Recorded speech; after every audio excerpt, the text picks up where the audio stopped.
Okay, so now we're going to go ahead and put together a couple of the components that are going to go inside the computer. It's actually pretty simple. We have an optical drive or a CD/DVD drive. We have our hard disk drive, okay, and we have our power supply. So let's go ahead and get to bolting.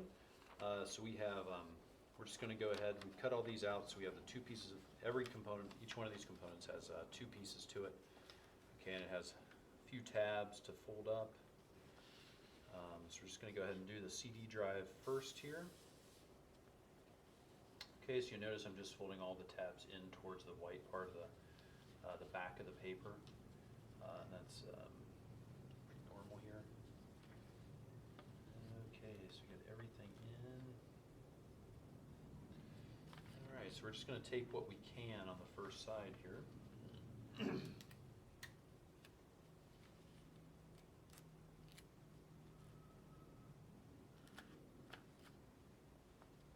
Tape goes over a little bit over, don't worry about it. Okay, then on the second one, we're just going to go ahead and tape everything on. Just remember that, so this is going to go together just like this. Just remember that if you can't get to one of the tabs, it's okay to just tape it on the outside.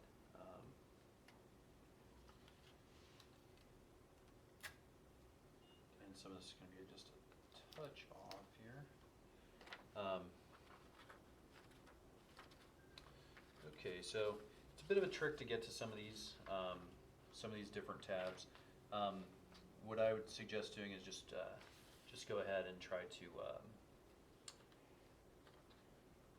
do the best you can. I like to just kind of zip it up almost like this and just try to get to as many as you can.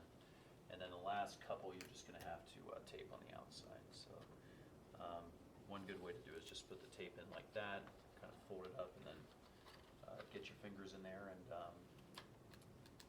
try to tape it together as best you can. Okay, so it should fold up just like this pretty nicely. One more tab here. Okay, and then don't be afraid to put some tape on the outside. Those tabs will kind of pop everything open just a little bit and kind of create a little bit of a surface on the inside there. Okay, remember this is a representation of a CD drive, so really we just need to know that the component's there, that and kind of this is going to help you get a visual or on what it actually looks like. Okay, so there's our CD drive. Okay, now the process for the hard disk drive is very, very similar. Okay, so there is our finished version of our CD drive. All right, okay, so let's go ahead and do our hard disk drive next. Okay, so put this aside, and we're just going to go ahead and start folding up our tabs. Hard disk drive is a little bit smaller, so it's a little bit harder to put together. Just going to go ahead and keep folding it up. And these are actual, these are pretty to scale. It's not going to be exactly to scale, but these are representative of the sizes of the hard drives that you might see in a desktop computer. Generally, hard drives are, there are basically two different sizes of hard drives. One's for a laptop and one's for a desktop. Now we're in the final couple of years here for this type of hard drive. Of course, the new type of hard drive is a solid state hard drive. But you'll see you're still going to see these hard drives for another couple of years, and then of course the solid state hard drives will fit right in, because the existing bays, it's going to take another couple of years for the interior of the computers to change a little bit. You'll still have aftermarket hard drives that will need to fit into the existing cases, stuff like that. So these will be around for a little while. Okay, and so of course it's a 3.5-inch hard drive or a 3.5-inch hard drive. Whereas the CD drives that go in the bays of the computer, in the front of your computer right here, those are 5.5-inch. And then generally what you'll have inside of a computer, we'll do a little bit differently because it's a paper computer, but every proprietary maker, you know, like your HP or your Dell will have different types of structures inside the cases, usually rails or some kind of system to hold these in place. We're not going to go into that here, but okay, so you can kind of see how this hard drive is going to come together at this point. I'm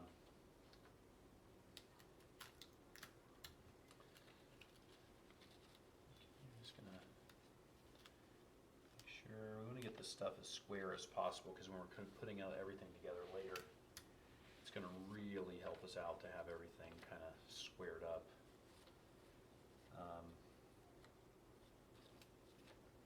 You know, not have a lot of different stuff not square. So you can see how this is just going to fold right up just like that. You'll notice also on the hard drive, I was kind of, we wanted to make sure that the, you know, this is serving an educational purpose more than anything. So some of the components don't look exactly real. And a good example of this is this hard drive. So if I can get this taped here, I'll turn it over and show you what I mean.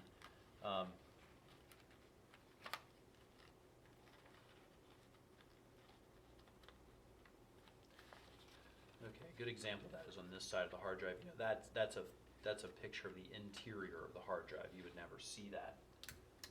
You know, if you looked at a hard drive, if you saw that, the hard drive would already be broken, unless you worked in some kind of a lab. A hard drive is a very clean environment inside. You can't just open it up and fix it. You know, CD drive is arguable. You can sometimes open those up and replace some of the components. A hard drive is different. A hard drive is completely sealed at the factory. You need factory conditions to open that up. So we have a photo of what it looks like on the inside, the platters, and that type of thing. So, okay, so there we have the hard disk drive. Okay, it's a 1 terabyte hard disk drive, so that is modern, of course, for 2012. Of course, seems like every couple of months it's a new, now instead of gigabytes, it's how many terabytes do you have. Of course, that'll just get bigger and bigger. Okay, so now we have our, this is going to be our power supply, of course. And this is going to be, you know, similar size to what you see in a power supply. Of course, power supplies you don't ever want to take apart. Power supplies are probably, as far as working on a computer, a power supply is probably the most dangerous thing on your computer, except for a monitor. And the reason is that power supplies hold electrical current even when they're off. So they have a component called a capacitor. And a capacitor holds electrical current even after the electricity has been turned off. And in order to work on if you ever want to open up a power supply and work on it, or just look at it, you have to make sure to discharge those capacitors, or you can get injured quite badly in some cases. That's where a paper power supply offers a lot of benefits. Okay, so we are going to go ahead and just finish up our last little one right here quickly.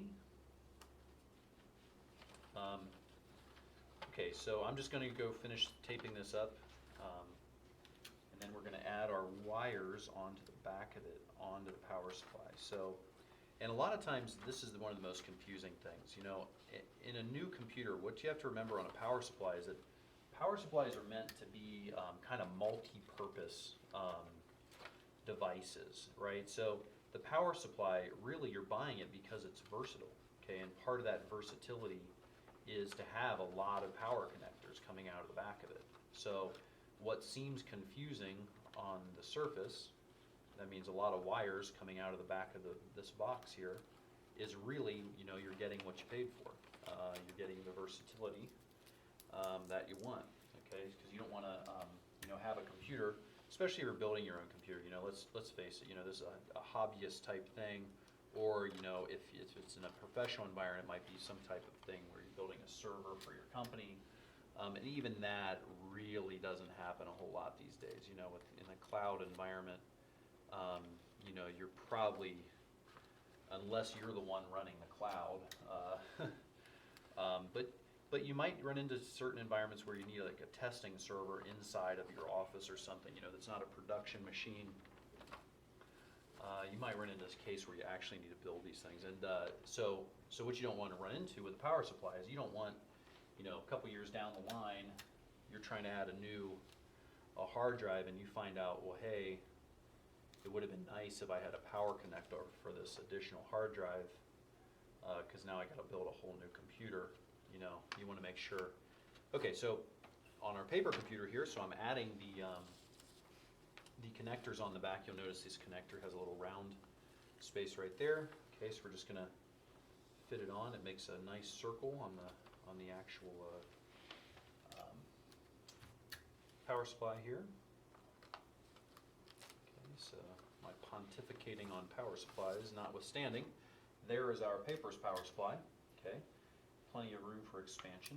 Of course, because price was no object on this paper computer, I got us a good paper supply. Or I got us a good power supply. Okay, so there we are. We got all our power connectors. We got our power supply. We got our hard drive. Got our optical drive. And we have our SATA connectors. Good luck.